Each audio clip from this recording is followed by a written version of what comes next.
Hi, I'm Ian Johnston. In previous episodes in this series, we've seen how leptospirosis can affect humans. This episode will explain how leptospirosis can affect the animals we rely on for food, income, enjoyment, and companionship.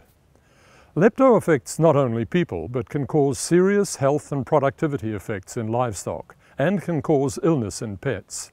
These figures will vary from year to year, depending on animal management and environmental factors, particularly climate. Signs that an animal may be infected with lepto include lethargy, abortions or deaths. Richard Hilson, a vet and farmer in Waipukurau, has seen the effects of lepto on livestock firsthand and discusses with us the effect it has on production animals. Production animal basis, usually it's young stock, so it's usually calves, fawns, lambs.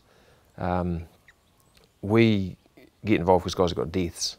They've got animals dying. Often they've been dying for a few days, or they move a mob and they've got lethargic animals falling off the back.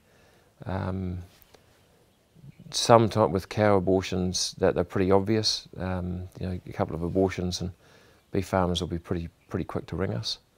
Yeah, that's probably the guts. But deer seem to be able to handle it really well. You have a mob of weaners that are actually looking really good, but because deer, when they move, they tend to run real fast. The mob will take off, but they'll start dropping off the back and actually dropping dead. So that's usually people get more of a surprise. With sheep, it's not so surprising. They've got the odd one dying. There's something been happening. With fawns, it just often just like a lightning bolt. The production losses depend more on whether you're getting deaths or abortion. And I've seen on one beef herd I dealt with had, I think, nearly 50% of the cows aborted. So that was just massive, and it didn't stop. We couldn't stop it. And that same year we had a couple of other herds have the same problem, and it's not uncommon to have if the conditions are right, we see it more than once in a short period of time. From a death perspective, often it's not very many. In a mob of 1,000 lambs might be 10 or 15 or 20 dead before we get a diagnosis, before the farmer gets worried, and we can stop it really quickly. As well as obvious signs like abortions or deaths, animals infected with lepto may show no clinical signs at all. However, the bug can still have huge effects on productivity by reducing growth rates and weaning rates. Professor Peter Wilson, a deer expert from Massey University, explains. Yeah, the subclinical infection is the infection that's there but you don't see. It has effects on the animals which you don't see. That's why it's called subclinical, compared with the clinical ones where you have sick animals or dead animals. We've got somewhere between 3.5 and 6.5 kilograms of live weight difference at 12 months due to leptospirosis. Likewise in deer, we've been able to show some very profound effects. On herds that we've had a high prevalence of infection, we've been able to show up to 10% reduction in weaning rate due to leptospirosis. The growth effects that we've seen with deer, the 6 kilogram figure I mentioned earlier, equates to around about $35. When it comes to reproduction, every 1 percentage point, every one progeny that doesn't get weaned is a loss of around about $250 per animal. Okay. We haven't been able to show any subclinical reproductive effect in sheep and cattle, but leptospirosis, particularly Pomona, but probably also Harjo, does cause abortion in both of those species. And it's estimated that about 10% of abortion in beef cattle are associated with leptospirosis. Historically, commercial pigs played a significant role in the maintenance and transmission of the disease to other mammals, including humans.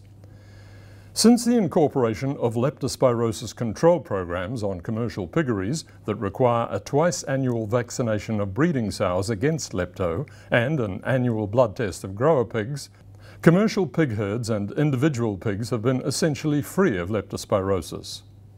What is not known, however, is how widespread and prevalent leptospirosis is in non-commercial small pig-producing enterprises, like those managed by private individuals or farmers in backyard situations. Infection in pigs can lead to abortion, stillbirths, or small, weak piglets at farrowing. Infection of susceptible pigs with aggressive serovars such as Pomona can lead to abortion storms, as well as liver and kidney damage. All people who wish to slaughter their pigs at a commercial abattoir must show evidence of compliance with this lepto control program. We've talked about how leptospirosis can affect sheep, beef, deer and pigs, but all other mammals are susceptible to infection with leptospirosis.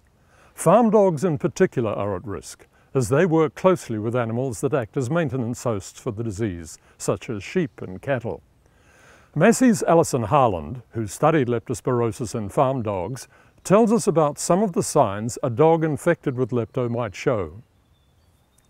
So a significantly sick dog will often have signs of jaundice, abdominal pain, vomiting, depression, lethargy, generally a very sick, miserable dog. Many of those signs will be consistent with other infections or organ dysfunction. So it's not specific to the presentation of leptospirosis alone. So the most common serovar implicated in leptospirosis in dogs is Copenhageni, but we've also got some evidence of exposure to other serovars including Harjo, Pomona. Horses, cats, goats and alpacas are also all susceptible, with evidence of infection and subsequent sickness occurring in these animals in New Zealand. By comparison with sheep, cattle and deer, there is little known about lepto in these species, so their risk to people and other animals is yet to be determined. In the meantime, they should be regarded as a possible source of infection for humans. We hope you found this episode on lepto in domestic animals informative.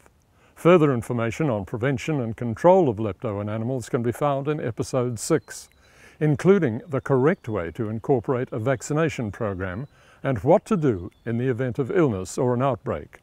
If you need further information after watching this video, please contact us.